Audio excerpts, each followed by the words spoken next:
napas dulu, tarik napas. Tenang. Anda itu Tenang dari dulu. tadi Aduh, terus. tenang dulu. Jangan gelagapan gini. Tahan napas. Tarik. Enggak, Anda yang mancing-mancing duluan. Anda yang mancing-mancing duluan. Dek Fatimah, pelan-pelan. Tarik napas dulu. Seperti mau ngelahirin itu. Ini ya Bang Edi. Oke, silakan. Dulu. Silakan. Jadi di Al-Quran tidak tertulis keturunan Nabi Ismail, tapi tertulis di dalam sejarah. Kok Anda jangan menjebak dong.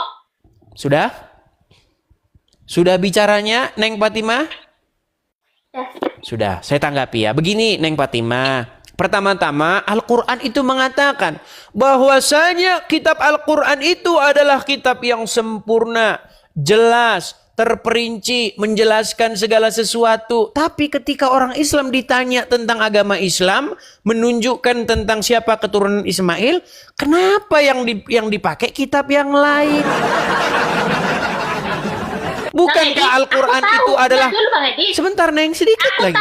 Begini Neng Fatimah, sedikit gini. Bukankah Al-Quran itu yang menjelaskan? Bukankah Al-Quran itu yang lengkap? Zalikal kitabu la raiba fihi hudal lil muttaqin. Tidak ada keraguan padanya, petunjuk bagi orang-orang yang bertakwa. Kenapa yang menjadi petunjuk malah kitab sejarah, bukan Al-Quran? Apakah orang Islam sudah tidak percaya lagi dengan Al-Quran, bahwa Al-Quran menjelaskan? Silakan. Aku udah tahu kalau Anda itu udah tahu sebenarnya kalau di Al-Quran ini nggak tertulis tentang Nabi yang dari keturunan Ismail. Anda itu menjebak orang Islam. Maka justru karena itu kenapa sekarang? Anda udah gede, jangan kayak anak-anak. Begini Neng Fatimah yang cantik jelita, yang semua laki-laki akan senang melihatnya. Dengarkan Neng Fatimah, begini. Tidak ada di dalam Al-Quran itu ada ayat yang menyebutkan bahwa Allah itu berfirman kepada keturunan Ismail. Tidak ada ayat yang menyebutkan bahkan satu saja nama keturunan Ismail. Ya, bentar dulu Bang Edis. Kalau Anda karena sudah tidak tahu, ada, lalu kenapa sekarang disebarkan? Udah tahu dong. Lalu kenapa sekarang disebarkan sebuah gosip, sebuah kabar bohong bahwasanya Allah berfirman kepada keturunan Ismail? Siapa? Ada di Al-Quran memang tidak tertulis, tapi Anda bisa mencarinya di sejarah-sejarahnya gitu Bang Edi. Berarti Al-Quran tidak menjelaskan. Tetap menjelaskan. Ya sudah, tolong jelaskan siapa keturunan Ismail menurut Al-Quran. Bang Edis, Anda jangan menjebak. Bukan menjebak Neng Fatimah. Saya ingin bertanya dengan sungguh-sungguh di mana di dalam Al-Quran bahwasanya keturunan Ismail jadi nabi. Siapa namanya? Bang Edis, aku tahu Anda tuh suka menjebak. Nah, sekarang aku tanya lagi balik ke Anda aja.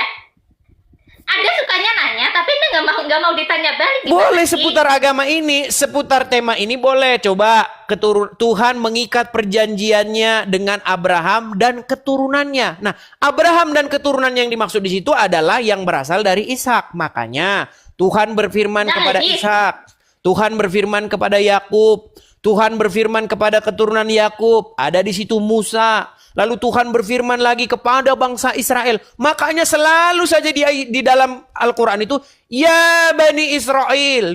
Ya Bani Israel. Nggak ada. Ya Bani Arab. Nggak ada di dalam Al-Quran ya Bani Arab. Lalu kenapa sekarang ada kabar bohong bahwasanya ada firman Tuhan dari Arab? Tidak ada firman Tuhan dari Arab. Firman Tuhan seperti kata Mazmur, Tuhan memberitakan firman-Nya kepada Yakub, hukum dan ketetapan-ketetapannya kepada Israel. Ia tidak berbuat demikian kepada bangsa lain dan bangsa-bangsa lain tidak mengenalnya. Makanya firman Tuhan, pengajaran datang dari Sion, datang dari Israel. Lalu kenapa ada pengajaran dari Arab? Akhirnya orang-orang pergi ke Arab nyiumin batu. Itu akibat Anda tidak mendengar firman yang datang dari Sion. Anda mendengar firman Tuhan yang datang dari Gua Hira. Bentar, Silakan. Dan Anda bahas keturunan Nabi Ibrahim kan? Itu kan istilah Nabi Ibrahim kan ada dua. Yang satu Siti Hajar, yang satu Sarah kan? Tapi itu tidak ada dalam Al-Quran juga, Neng Zara. Nggak ada juga dalam Al-Quran. Coba. Coba Kalau Neng Anda Zara, sudah begini, tahu, Neng ya, kalau Fatimah, Anda sudah tahu, Neng kalau Anda Fatimah sudah tahu, yang jangan cantik, tanya. yang ayu, dengar dulu. Neng Fatimah yang cantik nan ayu, dengar ya. Gini, ketika kita membaca Al-Quran, nggak ada di dalam Al-Quran itu ada ayat Ibrahim punya istri dua, namanya Hajar, namanya Sarah, nggak ada itu dalam Quran. Itu adanya di dalam Bible. Kan aku bilang kalau Al-Quran itu kitab penyempurna dari kitab yang sebelumnya gitu Bang Edi. Kenapa menyempurnakan malah justru tidak jelas, tidak lengkap, Neng? Kalau menjelaskan seharusnya dia lebih lengkap nih. Ada satu ayat dalam Al-Quran bunyinya begini nih. Nih, saya tunjuk ya. Ini ayat Al-Quran loh. Coba nih, baca nih. Nih, surat Hud ayat yang pertama. Nih, Alif Lam Ra. Ya, inilah kitab yang ayat-ayatnya disusun dengan rapi. Kemudian dijelaskan secara terperinci. Ini Al-Quran bilang bahwasanya Al-Quran terperinci. Tapi umat muslim sayang sekali tidak ada yang percaya bahwa Al-Quran itu terperinci. Justru katanya, oh Al-Quran itu tidak menjelaskan yang terperinci. Tapi yang umum-umum saja. Penjelasannya ada di hadis. Loh. Kitab yang menjelaskan itu bukan hadis, Neng. Kitab yang menjelaskan itu Al-Quran. Loh Bang Edis, aku tahu Anda tuh sebenarnya tuh mau menjebak umat Islam. Anda tuh penghujat. Bukan penghujat, Neng. Justru saya ingin memberitakan apa yang benar. Anda, bentar dulu. Anda tuh kayak anak kecil. Anak kecil Anda nggak berpikir dewasa. Aneh deh Anda. Anehnya di Udah mana? tahu, tapi Saya maknanya. mengatakan Udah tahu, bahwasanya maknanya. Kayak anak kecil. begini, Jelas Neng dewasa. Fatimah. Begini, Yang Neng kecil. Fatimah. Saya bilang di dalam Al-Quran itu tidak ada loh istri Ibrahim itu namanya Hajar, istri Ibrahim itu namanya Sarah. Itu nggak ada dalam Al-Quran. Tapi ada dalam sejarah. Ada dalam sejarah. Iya, sejarahnya ngambil dari Bible. Katanya Al-Quran kitab yang lengkap, terperinci, menjelaskan segala sesuatu seperti ayat ini. Tapi faktanya di lapangan yang menjelaskan malah kitab sejarah. Ini kunaon sih, ini gimana? Coba. Udahlah Bang Edis. Aku tuh udah tahu taktik Anda gitu. Udah tahu. Ini bukan Ini taktik, emang Neng. Anda. Tolong jangan berpikiran yang negatif kepada saya dulu. Saya ini ingin memberitakan apa yang sesungguhnya. Yang selama ini sudah dipelintir-pelintir. Katanya, coba kalau ditanya Mana umat buktinya muslim. kalau Al-Quran itu memelintir? Mana buktinya? Mana ayatnya? Begini, mana Neng, oke. dalilnya? Kan Kalau kamu kita aja. tanya, Al-Quran, seandainya Al-Quran ini ChatGPT, kita tanya ya, wahai Al-Quran, kitab apakah yang menjelaskan segala sesuatu? Pasti Al-Quran menjawab, saya. Nggak mungkin Al-Quran bilang, oh kitabnya tetangga. Nggak mungkin begitu. Tidak mungkin Al-Quran akan berkata, Al-Quran, kitab apa yang menjelaskan segala sesuatu? Oh, kitabnya orang Kristen. Nggak mungkin dia bilang begitu. Pasti dia bilang, sayalah kitab yang menjelaskan segala sesuatu. Tertulis di dalam surat Hud ayat yang pertama. Rinci, jelas, dijelaskan secara teratur, terperinci. Kurang bagaimana lagi ayat Al-Quran mengatakannya? Coba. Iya, ya aku tahu, Di. Aku tahu Bang Edis, aku tahu. Terus kenapa? Nah, oke. Kenapa sekarang Neng Fatimah termakan oleh isu, termakan oleh omongan orang-orang bahwasanya oh Al-Quran itu hanya menjelaskan yang umum-umum saja. Al-Quran itu tidak terperinci. Loh, ini terperinci tulisannya nih. Jelas dijelaskan nih kitab yang ayat-ayatnya disusun dengan rapi kemudian dijelaskan secara terperinci nih, terperinci. Bagaimana mungkin Quran bilang terperinci tapi umat muslim bilang nggak terperinci? Gimana? Dah, Bang Edis, sekarang aku yang tanya kepada Anda. Sekarang aku tanya kepada Anda. Oke, tapi sudah mengakui Nanti ya, dulu ya. Sudah mengakui bahwa Nah, tidak dulu, ada dulu, keturunan aku Ismail tanya yang dulu dari pada Nabi. Anda. Aku tanya dulu pada Anda. Iya, maksudnya Neng Fatimah sudah mengakui sekarang bahwasanya tidak ada keturunan Ismail yang jadi nabi. Ada atau tidak ada? Ada tapi dalam sejarah. Ada tapi dalam sejarah. Oke, sebutkan Kang Edi. siapa namanya. Satu keturunan Ismail yang jadi nabi dalam Al-Quran siapa? Nggak, aku udah bilang dalam Al-Quran nggak ada. Tapi Iya memang tidak ada. Kalau tidak ada, jangan dibuat menjadi ada. Sesuatu yang tidak ada tapi dibuat menjadi ada, tiada lain itulah yang disebut tukang sulap dan tukang sihir. Kan aku udah bilang tadi Bang Edi, dari awal aku udah bilang di Al-Quran memang tidak tertulis, tetapi di sejarah itu tertulis siapa tuh keturunan Ibrahim, cari aja di sejarah. Oke, siapa cari. keturunan Ismail? Keturunan Ismail yang jadi nabi di kitab sejarah mana? Coba sebutkan. Loh, Anda menjebak lagi. Loh, Ya, Bang Edi, Neng stop dulu. Fatima, saya ingin mengikuti narasimu. Oke lah, sebutkan Neng, siapa keturunan Ismail yang jadi nabi? Siapa? Namanya siapa? Bang Edi, aku sekarang tanya dulu kepada Anda, gantian dong, dari tadi Anda nanya terus. Oke lah, berarti menyerah ya. Menyerah ya. Aku nanya dulu, bentar dulu. Oh iya, berarti Ya. sudah menyerah. Ya, ntar dulu aku. Iya, akui dulu loh kalau kau sudah menyerah. Oke, saya kibarkan bendera putih menyerah nih, gantian. Boleh? Menyerah? Aduh. Dan nanti tanya aja yang lebih cerdas ya. Aku kalau ngejelasin kepada Anda tuh kayak aku ngomong kayak anak kecil umur 3 tahun gitu. Nah, sekarang aku tanya dulu kepada Anda ya. Bukankah Al-Quran sendiri dan Muhammad sendiri sudah menggambarkan bagaimana kaum wanita? Menurut Muhammad, wanita itu akalnya tidak sempurna. Betul? Karena kebanyakan mereka itu menjadi penghuni neraka. Betul? Lalu ya. Berat saudara-saudara. Neng Fatimah, di dalam agama Islam disebutkan bahwa wanita itu kebanyakan penghuni neraka itu adalah kaum wanita. Mau saya tunjukkan dalilnya bahwa wanita itu. Ya, aku tahu. Sebentar, Aku saya tahu, tunjukkan dalilnya. Karena selama ini banyak wanita yang tidak tahu. Nih ya. Akal wanita itu menurut agama Islam itu tidak sempurna. Nih ya. Nih, saya tunjukkan dalil-dalilnya, ayat-ayatnya nih. Nih ya, saya tampilkan ya. Saya balikkan sebentar, Neng Fatimah. Nih. Saya bacakan. Sebentar. Saya tampilkan dulu di balik layar saya. Sebentar, saya balik sebentar, Neng. Karena banyak ini kaum wanita tidak tahu ini. Dan banyak yang terguncang ketika mereka mengetahui ini. Nih, saya bacakan ya. Nih. Artinya, ini Arabnya atasnya ya. Aduh, ini saya hapus dulu. Nih, ini Arabnya atasnya, ini artinya nih. Nih, diriwayatkan dari Abdullah bin Umar bahwa Rasulullah SAW bersabda, "Wahai kaum wanita, bersedekahlah kamu dan perbanyaklah istighfar. Karena aku melihat banyak di antara kalian adalah penghuni neraka."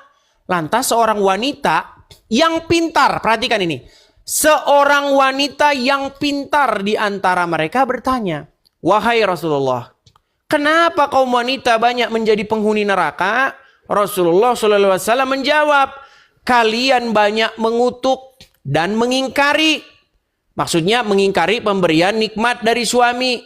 Aku tidak melihat, ini kata Muhammad nih.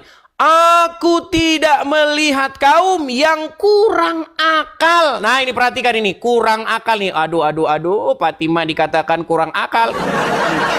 Aku tidak melihat satu kaum yang kurang akal dan agamanya itu lebih banyak daripada yang memiliki akalnya kecuali dari golongan kalian. Nah ini lanjut lagi ya. Wanita itu bertanya lagi, "Wahai Rasulullah, apa maksud kekurangan akal dan agama itu?" Rasulullah SAW menjawab, "Maksud kekurangan akal ialah persaksian dua orang wanita sama dengan persaksian seorang laki-laki." Ini ada dalam surat Al-Baqarah. Bahwasanya wanita itu dua orang baru itu setara dengan laki-laki. Jadi kalau dibawa pengadilan, wanita itu nggak bisa sendirian bersaksi. Harus dua orang. Nah kalau laki-laki itu setara dengan satu laki-laki ya. Inilah yang dikatakan kekurangan akal. Begitu juga kaum wanita tidak beribadah kala malam-malam dan seterusnya dan seterusnya. Hadis riwayat Bukhari begitu. Jadi sudah mengakui sekarang kurang akalnya Neng Fatimah. Sudah mengakui. Sudah mengaku. Kalau Rasulullah yang bilang ini langsung diam ini. Tapi kalau saya yang bilang dibantah terus. Mengerikan saudara-saudara. Yuk, silakan. Saya balik lagi kamera saya nih. Betul, kaum wanita kurang akalnya. Ya, Terdiam. Kurang akal, betul. itu kan bukan kurang akal, tapi perbedaan kesaksian gitu. Justru kenapa dua orang wanita setara dengan kesaksian satu orang laki-laki? Kalau kita ke pengadilan, ada dua orang wanita nih ngomong, saya lihat dia yang nyuri. Dua orang wanita ngomong gitu. Ya kan? Itu setara dengan satu orang laki-laki. Imbang. Tapi kalau ada dua orang laki-laki lawan dua orang wanita bersaksi, atau satu orang laki-laki dengan satu orang wanita, kalah wanita itu. Begitu. Kesaksiannya setara dengan dua orang. Seorang pria itu setara dengan dua orang wanita. Karena akalnya tidak sempurna. Mana? Sekarang aku tanya balik kepada Anda. Silakan. Gantian dong. Silakan. Saya mau tanya. Boleh. Yang turun ke bumi, manusia tahu Tuhan. Gitu. Simpel aja. Bukan, Muhammad juga Tuhan dalam agama Islam, Fatimah. Kata Tuhan itu dalam bahasa Arabnya adalah Rob. Tuhan itu kan bahasa Indonesia. Di dalam Al-Quran itu nggak ada kata Tuhan karena ditulis pakai bahasa Arab. Di dalam Bible pun nggak ada kata Tuhan karena itu bahasa Indonesia. Di dalam Bible itu kata yang Tuhan itu disebut dengan Kurios bahasa Yunaninya, atau Adonai bahasa Yunaninya, bahasa Ibraninya. Nah, bahasa Arab dari Tuhan itu Rob. Rob itu bisa dikenakan kepada manusia, dan menurut Ustadz Yusuf, menurut Ustadz Wafi, menurut Ustadz Rashid, Muhammad itu Robnya umat Muslim. Jadi kenapa Anda bertanya ada Rob datang ke dunia sebagai manusia? Wah, buktinya Muhammad Rob juga. Muhammad itu juga Rob, kata pengakuan teman-teman Muslim. Mau saya tunjukkan bagaimana lawan-lawan debat saya, orang-orang APII mengakui Muhammad itu adalah Robnya. Mau? Ya emang Rob, tapi kami tidak mempertuhankan, nggak seperti Anda. Anda kan mempertuhankan. Oke, apa itu mempertuhan? Kita tunduk, patuh, taat pada apa yang dia ucapkan. Oke, tunduk, patuh, taat kepada apa yang diucapkan. Ini Yusuf ini mengakui bahwa Muhammad itu adalah Rob, tapi dia sampai gelagapan itu. Lihat itu, mulutnya sampai gelagapan waktu dia mengakui Muhammad itu Rob. Ya, begini, Neng Fatimah. Tadi Anda bilang, apa itu mempertuhan, tunduk, apalagi patuh, taat kepada apa yang diucapkannya. Oke, Anda tunduk, patuh, taat nggak kepada apa yang diucapkan oleh Rasul Muhammad? Iya. Ya, berarti Anda mempertuhan dong. Kalau orang patuh, taat, tunduk kepada syaitan, apakah dia mempertuhan syaitan? Betul? Ya, tapi kita harus perlu garis bawahi dulu, Bang Edis. Tapi kami tidak mempertuhankan seperti Anda. Tidak. Bukankah umat... Oke, begini Neng. Begini. Ketika Neng Fatimah lewat nih dekat gereja, di situ ada orang-orang Kristen bilang begini, Yesus, Yesus, berseru-seru kepada Yesus. Betul? Lalu Neng Fatimah dan kawan-kawan bilang, jangan berisik. Orang Islam lagi nyembah Tuhannya. Ya kan? Karena mereka berseru-seru kepada Yesus. Nah, sekarang saya gantian nih. Saya dengan teman-teman lewat. Di depan ada orang-orang Islam. Mereka lagi berseru-seru kepada Muhammad. Ya Rasulullah, ya Rasulullah, Muhammadku, dengarlah seruanku. Bukankah begitu umat Muslim? Kami itu bersolawat, bukan menyembah. Sama, ketika kami berseru-seru kepada Yesus, kalian bilang lagi nyembah Yesus. Ketika kalian pun berseru-seru kepada Muhammad, kami juga bilang kalian lagi nyembah Muhammad. Tapi dalam iman Anda itu, Yesus itu kata iman Anda ya, bukan iman aku, iman Anda. Kalau Yesus itu adalah Allah yang menjadi manusia turun ke bumi, tapi kan Nabi Muhammad bukan begitu, Bang Is. Pertama begini. Bandingkan nama Nabi Muhammad, beda kelas. Dan bandingkan. Baik, pertama begini. Baik, sebenarnya di dalam Bible tidak ada kata-kata bahwa Allah menjadi manusia, nggak ada. Di dalam Bible itu kata... Benar dulu, Bang Adis. Tapi banyak oten-oten yang mengatakan ada Ya, oten-oten sebenarnya yang lain. begini. Maksudnya itu begini. Yang menjadi manusia itu adalah Sang Firman. Makanya Yohanes 1 berbicara. Firman itu telah menjadi manusia. Bukan Allah itu menjadi manusia, bukan. Jangan dipelintir-pelintir. Jangan dibolak-balik. Itu susunan di dalam Bible itu udah tepat. Jangan diganti-ganti, jangan diputar-putar. Jadi firman itu yang menjadi manusia. Ya kan?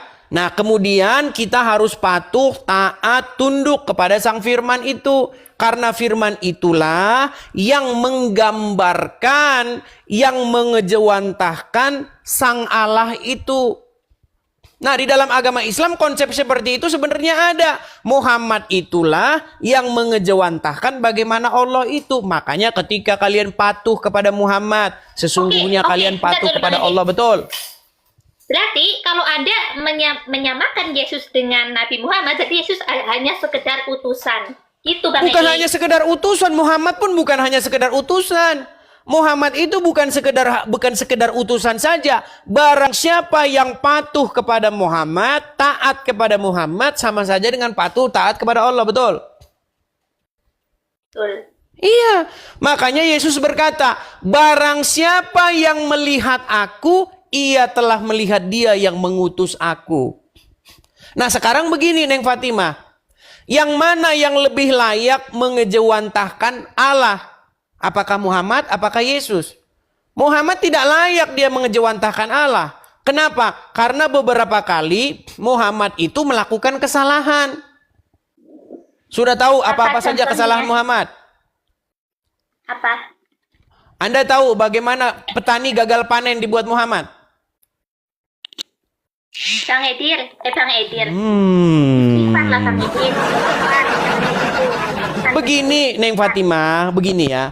Yesus itu, dia itu adalah gambar Allah yang tidak terlihat. Bagaimana sih kita melihat Bapa di sorga itu? Enggak bisa kita lihat. Disebutkan, langit adalah singgasananya dan bumi adalah tumpuan kakinya. Rumah apa yang hendak kau dirikan bagi dia? Makanya, Bapa yang maha besar itu, dia mengejawantahkan keberadaannya itu dengan perantaraan sang firman yang menjadi manusia.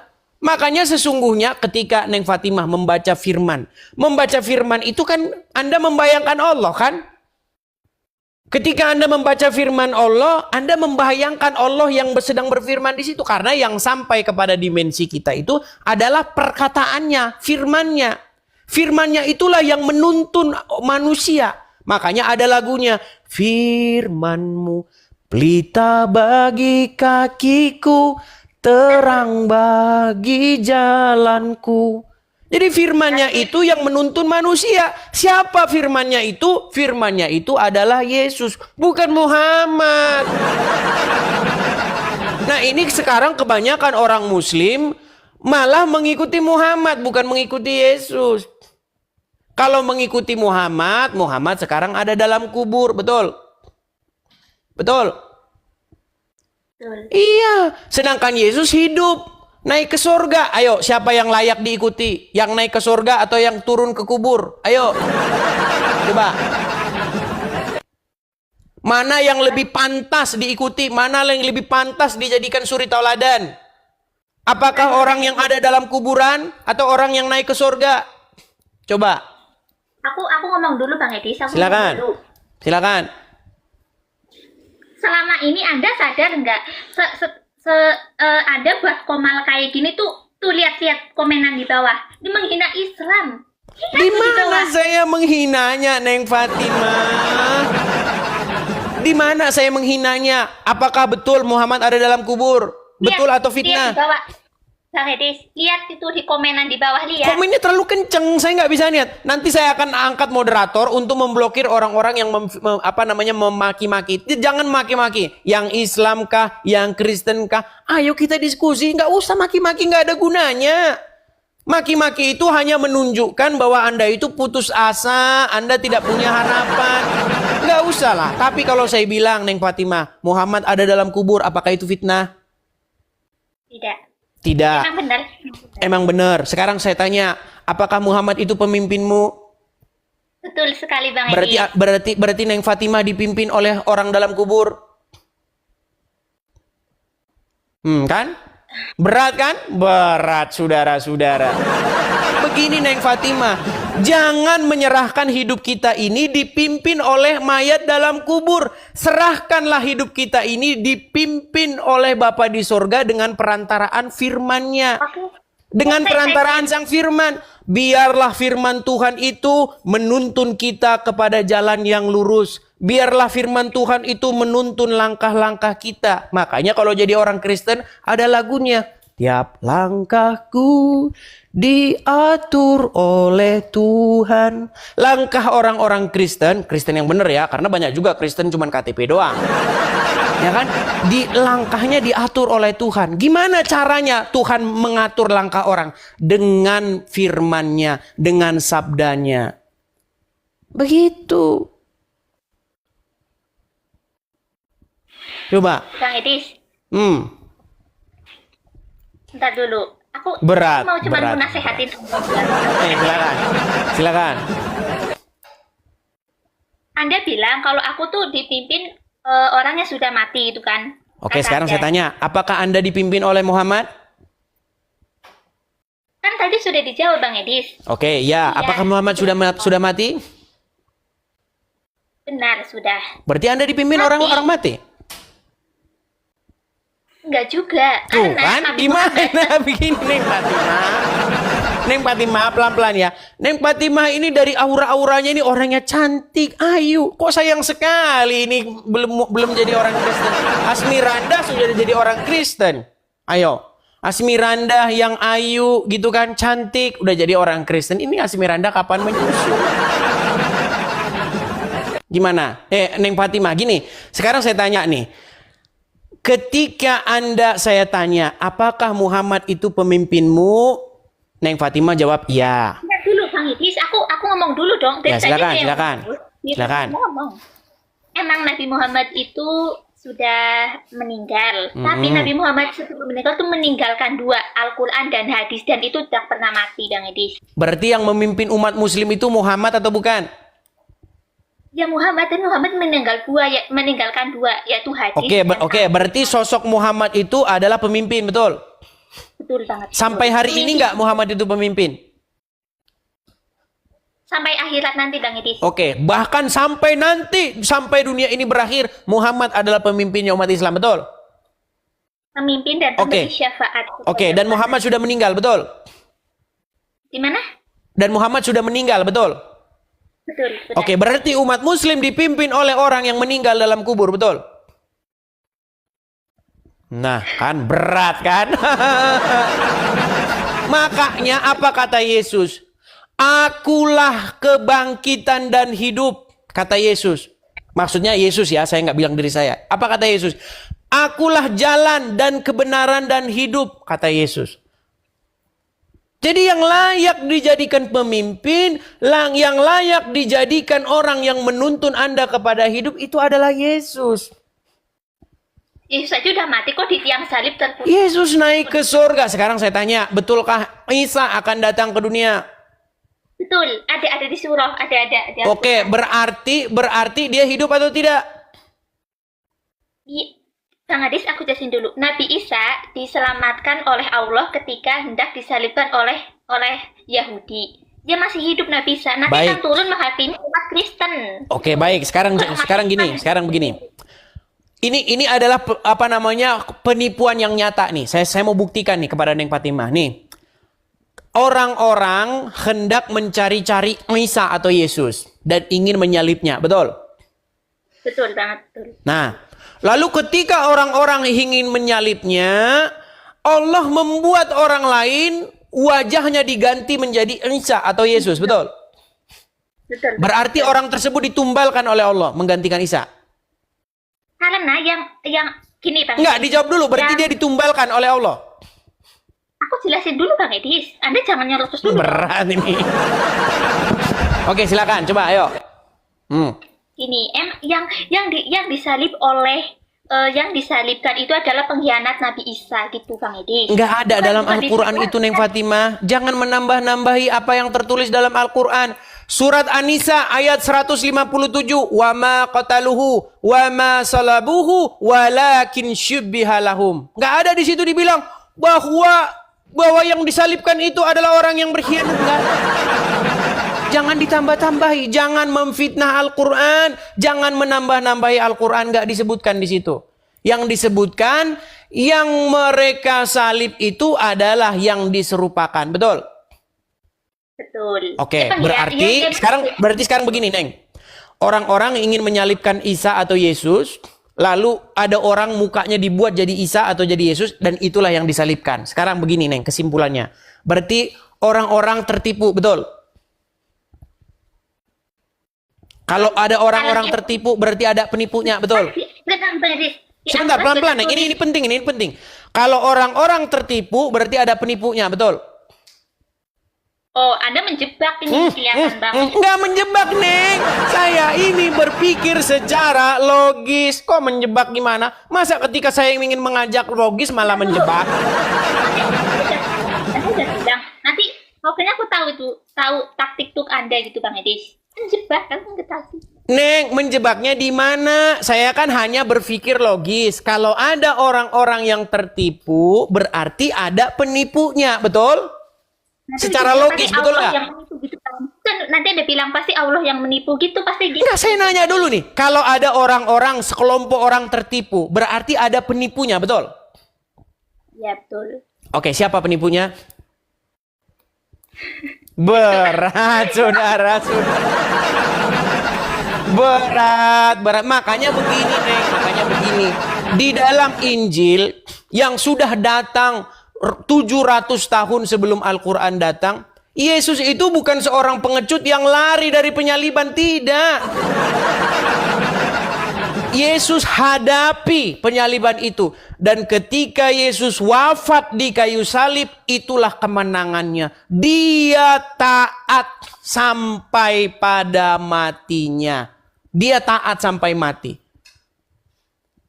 Begitu, sehingga dia bangkit. Nah, ketika dia bangkit, makanya kita itu disebutkan, Yesus mengatakan, segala kuasa dan di sorga dan di bumi telah diberikan kepadaku. Makanya Yesus mengatakan, akulah kebangkitan dan hidup. Jadi kalian sampai hari ini, Neng, masih minta-minta, tunjukkanlah kami ke jalan yang lurus, ihdina siratal mustaqim. Setiap hari, betul? Minta-minta ditunjukkan jalan yang lurus, kan?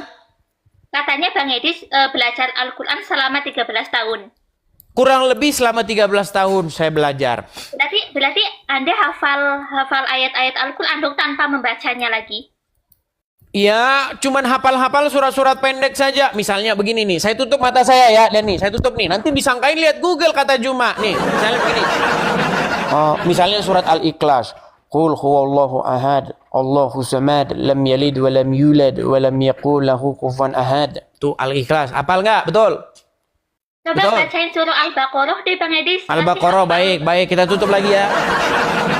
Alif Lam Mim, zalikal kitabu la raiba fihi hudal lil muttaqin. Ya, betul nggak? Salah.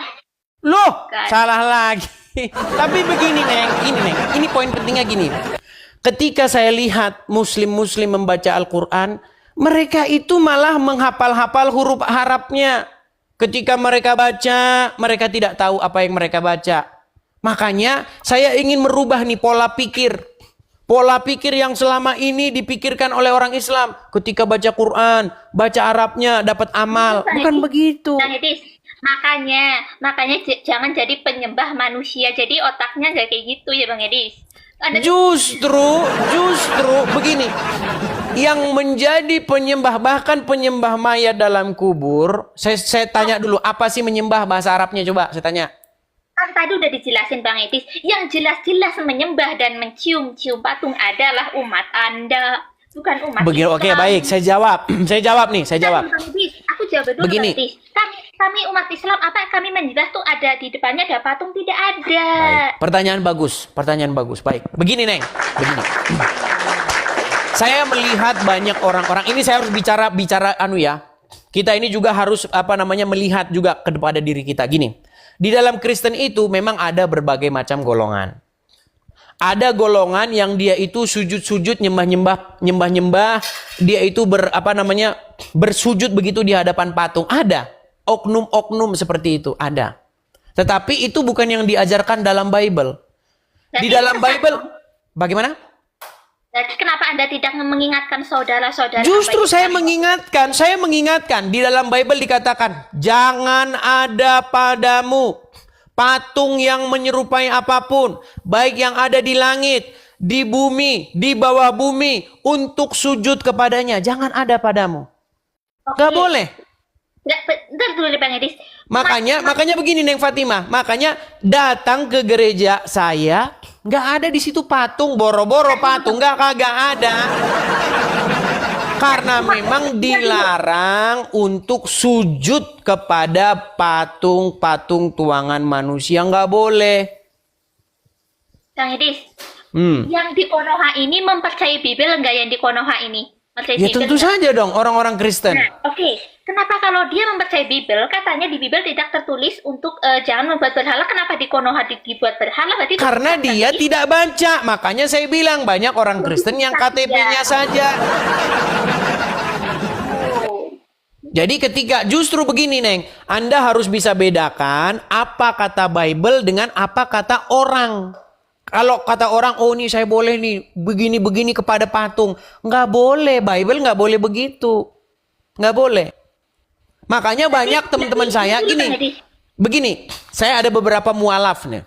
Mualaf, teman-teman mualaf. Di TikTok ini juga mereka juga siaran. Ya, dia bilang, dulu waktu saya jadi orang Kristen, saya nyembah-nyembah patung katanya. Ada. Ya kan? Ada seperti itu. Saya bilang, justru karena kamu tidak mengikuti ajaran Bible, makanya kamu begitu. Justru ketika kamu jadi orang Islam, malah kamu sekarang pergi ke Arab cium-cium batu. Saya ada gambarnya nih Neng. Nih, biar kita adil ya Neng ya. Nih Neng, nih. Sekarang saya tanya, ini apa? Sudah pernah kemarin. Ini apa? Coba jawab. Gitu. Jangan tertawa dulu Neng, ini apa? Coba. Itu batu Hajar Aswad Bang Edi. Apakah batu itu makhluk hidup? Apakah batu itu bisa mendatangkan manfaat atau mudarat? Itu kan batu dari surga Bang Edi. Nah, justru malah kalian sekarang yang percaya ada batu dari surga. Neng, saya kasih contoh. Nih, saya kasih contoh Neng ya. Ini kita jujur-jujuran ya, belak-belakan nih. Nih. Kalau ada orang putar-putar pohon beringin. Dia putar-putarin pohon beringin tuh. Terus dia cium-cium pohon beringin itu kan. Cium-cium.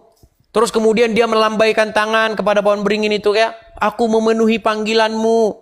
Sujud-sujud. Saya tanya. Itu sebentar Neng. Sebentar. Kita mau jujur-jujuran ya. Menurutmu Neng. Betul nggak itu adalah ritual pemujaan pohon beringin? Betul. Mau pohon beringinnya diganti patung juga sama. Itu adalah pemujaan patung, setuju? Tapi kami umat Islam, kami memutar-mutar Ka'bah itu sebagai ibadah, bukan untuk menyembah si batunya, Bang Edis. Begini, Neng. Tadi saya ini biar kita nggak standar ganda ya. Baik yang Kristen, baik yang Islam, kita harus jujur nih, jujur. Ada sekelompok orang, dia muter-muterin pohon beringin. Dicium-ciumin lah pohon beringin ini kan. Terus langsung sujud-sujud. Kami memenuhi panggilanmu. Kita sudah simpulkan itu adalah ritual pemujaan pohon beringin. Sepakat? Ya, sepakat. Nah, sekarang pohon beringin dicabut, diganti patung. Ya? Tetap nggak sama itu. Itu adalah pemujaan patung, setuju? Bukan pemujaan patung, tapi itu Tadi kan kalau pohon beringin kita simpulkan berarti pemujaan pohon beringin. Nah, pohon beringinnya dicabut nih, diganti sama patung. Berarti pemujaan patung, betul? Betul. Nah sekarang kalau diganti batu hitam, masih sama nggak sekarang hukumnya? Nah di sini sudah mulai berbelit nih. Oh kalau itu bukan. Loh kita harus sama loh Neng, harus sama, nggak boleh standar ganda. Itu kami bukan menyembah, tapi itu adalah kiblat Anda tuh kiblat persatuan untuk doa kita menyampaikan kepada Sang Pencipta gitu Bang Edi. Baik, sekarang begini Neng, begini ya. Pertama-tama Dulu Ka'bah itu adalah tempat riwayat atau tempat pemujaan berhala orang-orang Quraisy. Tahu itu? Ya, betul. Tahu. Bahkan mereka dulu tawaf sambil telanjang di situ, betul? Tahu. Kenapa sekarang dimodifikasi oleh Islam? Bukan dimodifikasi, tapi kayak Dulu tawaf, orang-orang Quraisy dulu tawaf, sekarang orang Islam juga tawaf. Hanya saja perbedaannya dulu mereka tawaf telanjang, orang Islam tawaf pakai kain ihram, betul? ya betul. Berarti kan ada modifikasi. Tapi ada alasannya Bang Edis. Terlepas daripada Kalau kita alasannya, pengen intinya umat muslim melakukan ritual yang dilakukan oleh orang-orang pagan Quraisy dahulu, hanya saja dengan sedikit perubahan, betul? Betul? Iya, makanya dulu sebenarnya kiblatnya orang Islam dulu ke Yerusalem juga. Ke ke Masjidil Aqsa, betul? Betul. Cuma pindah, sekarang udah pindah ke. Nah, lalu karena orang-orang Yahudi tahu nih, ini Muhammad nih bukan nabi. Makanya lalu Muhammad memindahkan kiblatnya kembali kepada orang-orang Quraisy. Kalau memang Ka'bah itu sejak dahulu adalah kiblat, kalau memang Ka'bah itu adalah sejak dulu pusat peribadatan, kenapa sejak dari awal Muhammad tidak menempatkan kiblatnya ke situ? Kenapa setelah mendapat penolakan dari orang-orang Yahudi, ketika tidak mendapat simpati dengan orang-orang yang beribadah di Baitul Maqdis, lalu Muhammad memindahkan kiblatnya? Ayo. Edis, bentar dulu Bang Edis. Aku capek nih ngomong Bang Edis. Percuma. Bang Edis, bentar dulu. Sudah capek? Aku Mau turun bisa ya. gantian? Aku tunggu duluan. Baik. Bentar dulu Bang Edis. Anda setiap hari itu kan, Anda kan diskusi setiap hari kan? Setiap hari. Apakah tidak ada satupun kata yang menyentuh pikiran Anda atau hati Anda gitu? Kok masih aja debat Bang Edis? Manfaat debat apa? Nggak ada manfaat debat. Memberitahukan kepada orang-orang, kepada umat muslim tentang fakta yang sebenarnya. Karena kalian terus-menerus menebarkan kebohongan-kebohongan. Gitu loh. Bahwa dahulu Abraham pergi ke Mekah. Sejak kapan Abraham pergi ke Mekah? Coba di Quran mana ada Abraham pergi ke Mekah? Bang Edis, Anda debat kayak gini tuh nggak ada manfaatnya, nggak ada sama sekali. Iya, kalau dibilang tidak ada manfaatnya sama sekali juga tidak benar, Neng. Buktinya banyak orang-orang, banyak loh, Neng, yang inbox saya, Bang, dulu saya sempat mualaf, Bang, sekarang saya kembali kepada Kristen. Banyak. Ada juga Muslim yang inbox, Bang, saya Islam, saya mau jadi orang Kristen, gimana caranya? Saya suruh dia, Anda tinggal di mana nih? Saya di Kalimantan, Bang, coba Anda datang ke sini. Ada lagi yang inbox, saya tinggal di Bekasi, Bang, saya harus datang kemana? Saya suruh Anda ke gereja ini. Ada banyak. Ayo, bahkan Juma sudah mengatakan, berhubung Edis TV ini sangat-sangat ini banyak umat muslim yang murtad dibuatnya ini. Kata Juma. Makanya kita harus menangkal akidah mereka. Makanya Juma sekarang sudah kelagapan dia. Jadi jangan bilang tidak ada manfaatnya. Ada manfaatnya. Kepada orang-orang yang sungguh-sungguh mencari kebenaran. Kalau orang tidak sungguh-sungguh mencari kebenaran, buat apa? Dia masa bodoh teing gitu. Nggak peduli dia. Mana? Atas Bang Edis, aku cuma kasih saran saja ya. Kasih saran saja. Saran saya, mending kalau Anda mau itu, Anda selalu bahas agama Islam, tapi agama Anda nggak pernah dibahas sama sekali. Padahal sering saya bahas. Sering juga orang mempertanyakan agama saya jawab.